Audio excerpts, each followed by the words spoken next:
Hey, hey, hey! Welcome to AAA Wednesday, which is my weekly Ask Alyssa Anything session where I'm dropping into the comments and answering questions that you've left me about writing a better book, the publishing industry, and anything in between. I love connecting with all of you in this more direct way, and it's a small way for me to say thank you to my amazing community of subscribers. If you're new here, welcome.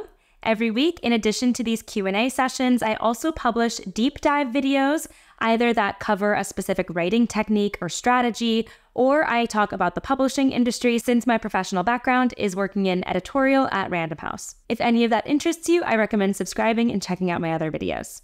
Before we get into the questions, if you know that you're liking these Q&A sessions, please just hit that thumbs up button. It takes you about a second, but it helps out my channel so much, and I really appreciate it. Let's get into the questions today. Here's the first one. To fast track book sales, how does one bribe or influence monetarily the influencers and book clubs?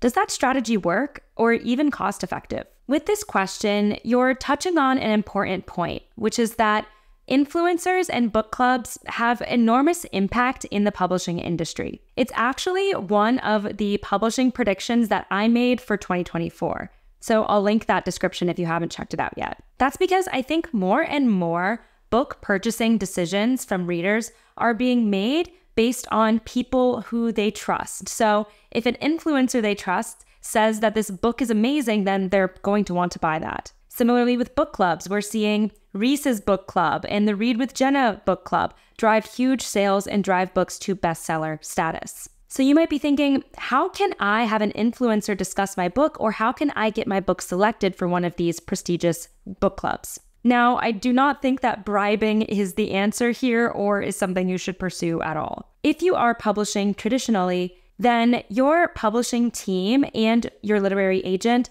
are going to assist you in making those connections to influencers and book club representatives. It is highly competitive to get a book selected for really high-profile book clubs, but they're going to understand that process and help you determine if your book could be a candidate. On the influencer side, that would certainly be something you can discuss with your marketing and publicity team. We know that book talk is really making a lot of waves in the publishing industry, and maybe there's a way for you to work with a book talk influencer to get the word out about your book. We're seeing more and more examples of publishers, including Big 5 publishers, work with influencers specifically on book talk. So really lean on your team to help you navigate those. But what if you're self-publishing and you don't have a team behind you? There's no reason why you couldn't work with an influencer as a self-published author, or even put out your own content potentially on BookTok or other popular platforms that readers are gravitating to. You're just going to have to make those negotiations and connections on your own,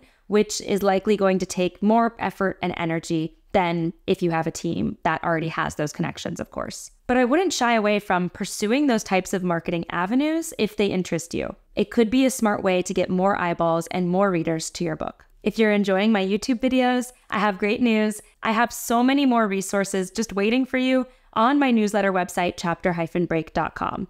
Every week, I'm posting interviews with successfully published authors, roundups of Q&As I've done, and deep dive content into specific editing issues from my professional background as a developmental book editor. I don't want you to miss out on all of these amazing resources. As a freebie for signing up to Chapter Break, you're going to get my story self-assessment worksheet. This is a resource I designed specifically for authors who are stuck with their current draft and don't know where to take it from here. It's going to help you look at your manuscript from a totally different perspective and elevate it on the next draft. The links to download my free story self-assessment worksheet and check out my newsletter archive are in the description below. Please tell me what you think about all of it. Here's the next question. I know agents often check into authors' presences on social media, but how likely are they to care if someone weighed in on a recent publishing controversy?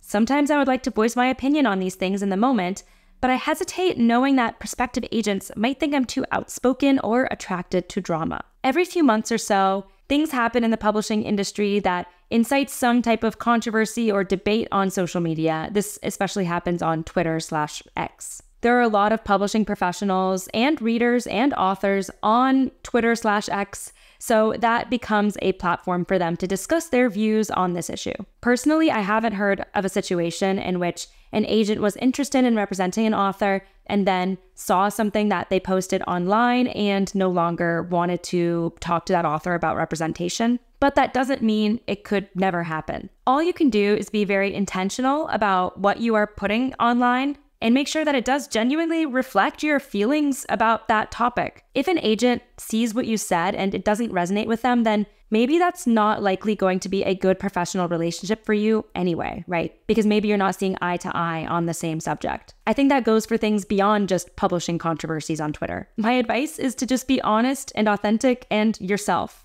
online and in person, and hopefully you'll find an agent who is a good partner for you professionally. We have time for one more question today. An agent gave me a personal response that she loved the characters, story, world building, etc., but rejected it because in her view, the magic in my YA fantasy wasn't addressed well enough. Now I took the time to address this and would like to query her again since she didn't state otherwise in her letter.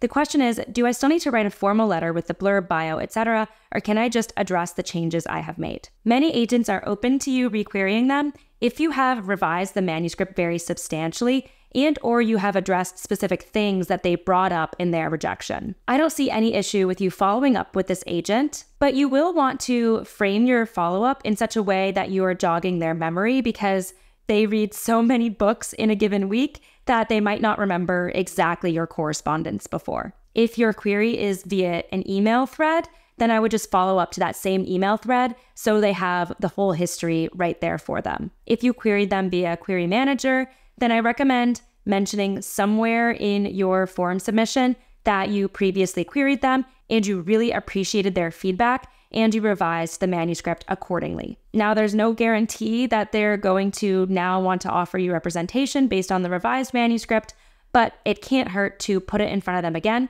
The worst thing they can do is reject it again. Thank you so much to everyone who asked me a question, and if you have something you'd like me to address in a future video, drop it in the comments here and it will be added to my queue. Before you head out, don't forget your free story self-assessment worksheet waiting for you in the description below, as well as all of the amazing resources on my Chapter Break website. If you're enjoying these Q&As, please hit that thumbs up button to help out my channel and subscribe if you haven't yet joined our amazing community. Thank you so much for watching and happy writing.